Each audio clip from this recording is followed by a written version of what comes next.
Bakat mencapai target yang tidak dapat dicapai oleh orang lain. Jenius mencapai target yang tidak dapat dilihat orang lain. Belas kasih adalah dasar moralitas. Seseorang hanya bisa menjadi dirinya sendiri selama dia sendirian, dan jika dia tidak menyukai kesendirian, dia tidak akan menyukai kebebasan, karena hanya ketika dia sendirian dia benar-benar bebas. Sebagian besarnya adalah kehilangan yang mengajarkan kita tentang nilai sesuatu. Setiap orang menganggap batas bidang penglihatannya sebagai batas dunia. Asumsi bahwa hewan tidak memiliki hak dan ilusi bahwa perlakuan kita terhadap mereka tidak memiliki makna moral adalah contoh yang sangat keterlaluan dari kekasaran dan kebiadaban Barat. Belas kasih universal adalah satu-satunya jaminan moralitas. Sulit menemukan kebahagiaan dalam diri sendiri, tapi mustahil menemukannya di tempat lain. Orang yang menulis untuk orang bodoh selalu yakin akan pembacanya yang banyak. Kebahagiaan terdiri dari pengulangan kesenangan, mereka memberitahu kita bahwa bunuh diri adalah bagian terbesar dari kepengecutan. Bunuh diri itu salah. Padahal sudah jelas bahwa tidak ada sesuatu pun di dunia ini yang setiap orang punya hak yang lebih tak terbantahkan selain kehidupan dan pribadinya sendiri.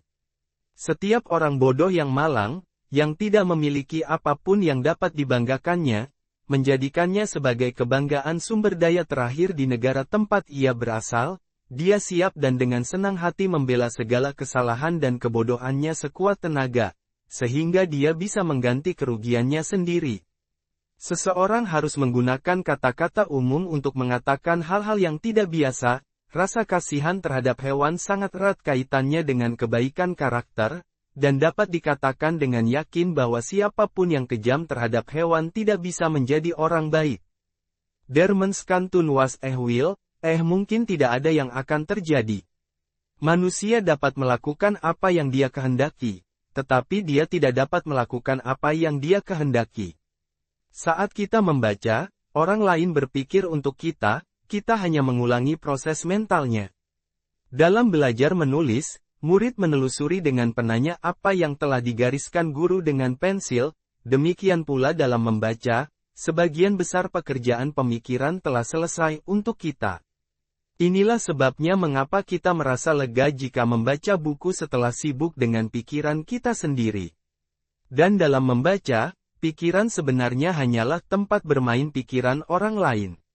Jadi, jika seseorang menghabiskan hampir sepanjang hari untuk membaca, dan dengan cara bersantai meluangkan waktunya untuk melakukan sesuatu yang tidak dipikirkan, lama-kelamaan ia kehilangan kemampuan untuk berpikir, seperti orang yang selalu berkendara, akhirnya lupa cara berjalan.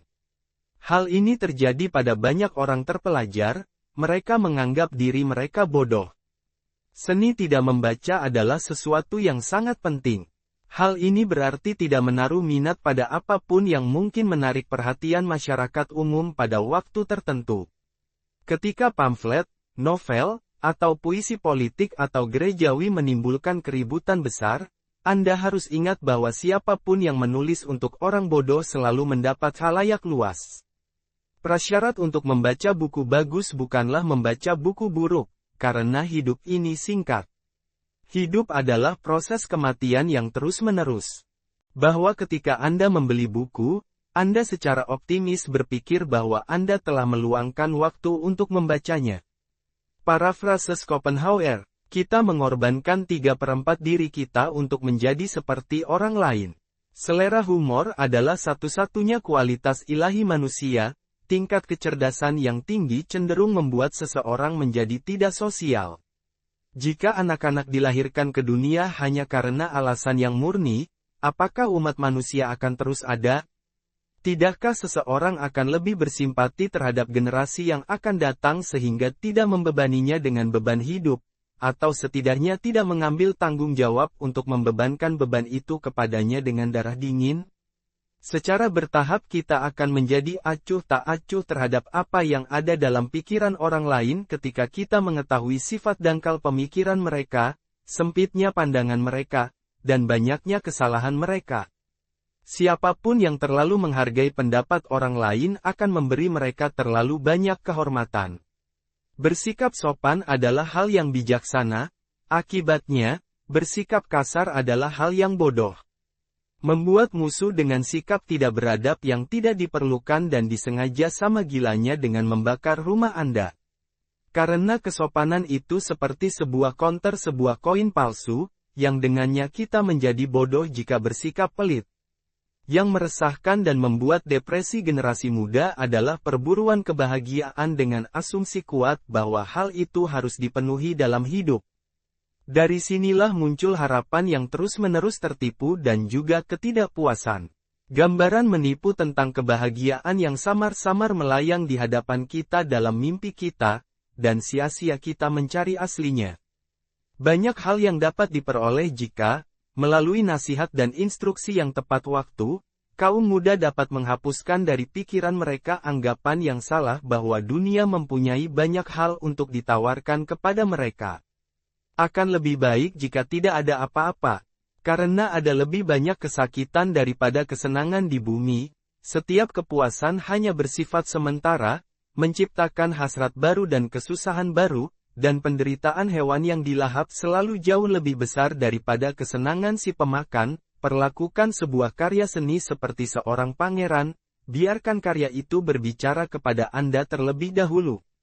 Agama adalah mahakarya seni melatih hewan, karena agama melatih manusia bagaimana mereka berpikir. Orang-orang hebat itu seperti elang, dan membangun sarangnya di atas kesunyian yang tinggi, jadi masalahnya bukan pada melihat apa yang belum pernah dilihat oleh siapapun, melainkan memikirkan apa yang belum dipikirkan oleh siapapun mengenai apa yang dilihat semua orang.